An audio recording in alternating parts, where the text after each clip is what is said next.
On a cold night in March 1922, something unthinkable happened inside a quiet farm in Bavaria. 6 people were killed in their own home. No one heard anything. No one saw anything. But what makes this case different is what happened after. The person responsible didn't run. They didn't disappear into the night. Instead, they stayed for days inside the same house, eating the food, feeding the animals, moving through the silence like nothing had changed. Even today, no one knows who it was, and the truth feels closer than it should. Before we continue, make sure to like the video and subscribe to the channel, and let's dive into what made this place the perfect setting for something like this to happen. The place where this happened was called Hinterkaifeck, a small farm hidden deep in the Bavarian countryside of Germany. It sat about 70 kilometers north of Munich, surrounded by dense woods and open land with no close neighbors within immediate reach. The farm itself was built around 1863 and was positioned nearly a mile behind a small hamlet, making it even more cut off from the outside world. The layout made things worse. There was a main house where the family lived, connected closely to a barn, stables, and a machine room used for tools. Inside the house, there were separate bedrooms, a kitchen, and an attic that could be accessed from within. Outside, thick forest acted like a natural barrier, blocking both visibility and quick access. In 1922, this kind of isolation meant something very simple. If something went wrong, no one would know right away. No phone, no electricity, no one passing by at night.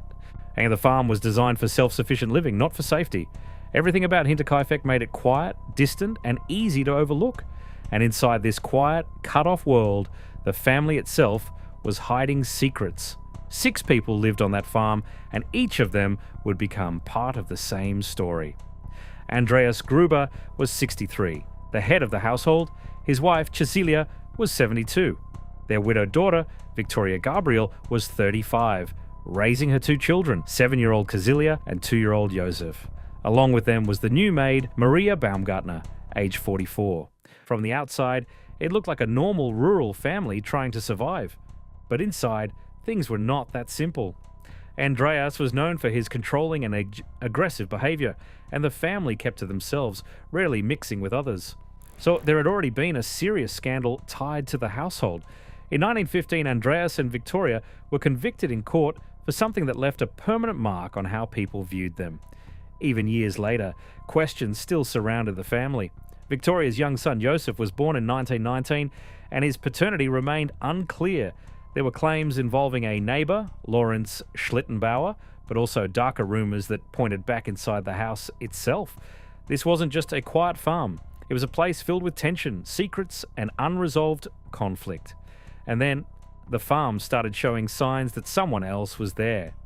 The first clear sign that something was not right came when the family's longtime maid, Crescence Rieger, suddenly left her job around late August 1921. She claimed she kept hearing footsteps and strange noises coming from the attic, and she believed the house was haunted. At first it sounded like fear, but then the events became harder to ignore. In March 1922, Andreas Gruber found a newspaper from Munich lying on the property. No one in the house had bought it, and no one nearby subscribed to it. Not long after that, one of the house keys went missing. Then came something even more unsettling. Fresh footprints appeared in the snow, leading from the forest straight to the farm. But there were no footprints going back. The same night, the family heard footsteps in the attic again. Andreas searched the entire space with a rifle, but found nothing. He told neighbors about it, but refused help and never reported it. Everything pointed to one thing. Someone had been there, watching, waiting. Then, just hours before everything changed, a new person walked into that house. On the afternoon of March 31st, 1922, a woman named Maria Baumgartner arrived at the farm to begin work as the new maid. She was 44 years old and had come from a nearby town, looking for stable work after a difficult period in her life. That same day, her sister escorted her to the property, stayed briefly, and then left. It would be the last normal moment anyone would see there. Maria was not completely unaware of the farm's reputation. The previous maid had already left months earlier after claiming the place felt unsettling. Even with those stories, Maria accepted the job. For families living in rural areas at that time, help was necessary, and work opportunities were limited. Her arrival brought a sense of routine back to the household. After months without help, the family could finally manage both farm duties and daily chores more easily. Everything on the surface seemed to return to normal. But timing matters. Maria had only been at the farm for a single day, just one. She became the last known person to see the family alive. Whatever had been building around that house, she walked straight into it without knowing. Because that same night, the farm fell silent. Sometime between 7:30 p.m. and 9 p.m. on March 31st, 1922, everything changed. Inside the farm, 4 members of the family were drawn toward the barn, one after another. Andreas Gruber, his wife Cäzilia, their daughter Viktoria, and young Cäzilia all ended up there. What happened next was controlled and deliberate. Each of them was struck with a mattock, a heavy farming tool already on the property. The attacks were focused and repeated, aimed at the head. There was no sign of panic spreading through the house, no evidence of a chaotic struggle across rooms. The sequence suggests they were taken one at a time. After the barn, the person responsible moved into the house. Inside, Maria Baumgartner was killed in her room. 2-year-old Josef was killed in his bed. The same weapon was used. The scene told a clear story. This was not rushed, it was planned. 4 bodies were left in the barn, positioned close together. Inside the house, the others were found separately. Nothing valuable was taken. Money remained untouched. This wasn't about theft. But what turned this case into something far more disturbing is what happened after that night. The person responsible did not leave the farm. Instead, they stayed there for several days, moving through the same space as if nothing had happened. During that time, the animals were fed and cared for. Fresh hay appeared in the stalls, and the cattle were not neglected. Inside the house, food had been eaten and the stove had been used. Smoke was even seen rising from the chimney on the days after the incident. There were other signs too. One bed looked like it had been slept in. The kitchen showed clear signs of recent use. The property itself remained strangely orderly, with no signs of panic or quick escape. Someone was living there calmly, quietly. At one point, a passerby noticed the oven in use and approached the house, only to be met by a sudden light from a lantern that forced him to leave. And outside, there were no clear tracks leading away. The melting snow had erased any path. Whoever did this knew exactly how to move around that farm. Meanwhile, outside the farm, people started noticing something was very wrong.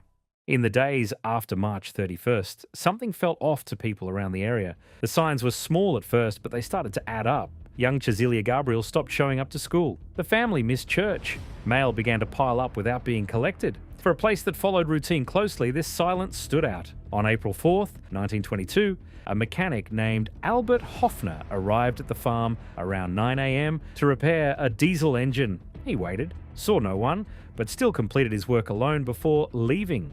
The animals were there, the property looked maintained, but the family was nowhere in sight. Later that same day, concern finally turned into action. Lorenz Schlittenbauer, along with Michael Pearl and Jakob Siegel, went to the farm to check on the family. When they entered the barn, they found 4 bodies covered with hay. Inside the house, they discovered the remaining 2.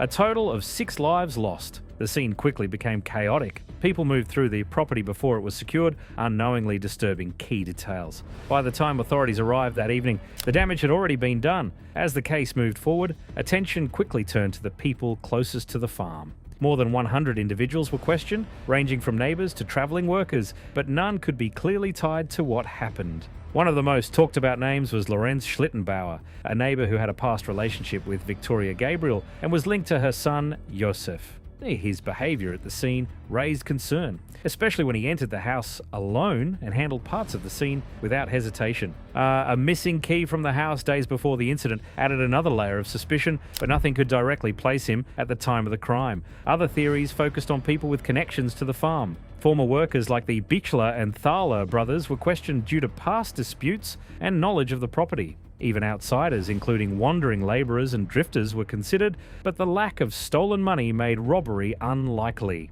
The details kept pointing in one direction. Whoever did this knew the farm well and understood its routines. Despite years of investigation, no one was ever convicted.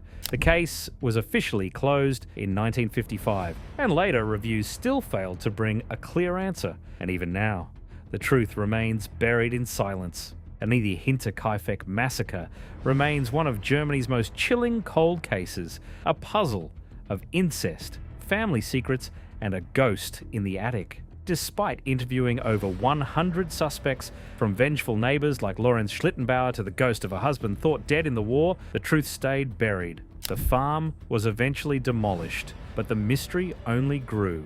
How did a killer live among the dead, eating their food and caring for their animals without being caught? A century later, only a small memorial marks the spot where the truth vanished into the Bavarian mist. So, in the end, what do you think? Why would a murderer stay behind to feed the animals and cook meals? Was the killer a vengeful neighbor or a phantom who never truly left? Let me know your thoughts in the comments. Hit like and subscribe for more deep dives into history's darkest crime stories. Stay safe, and thanks for watching.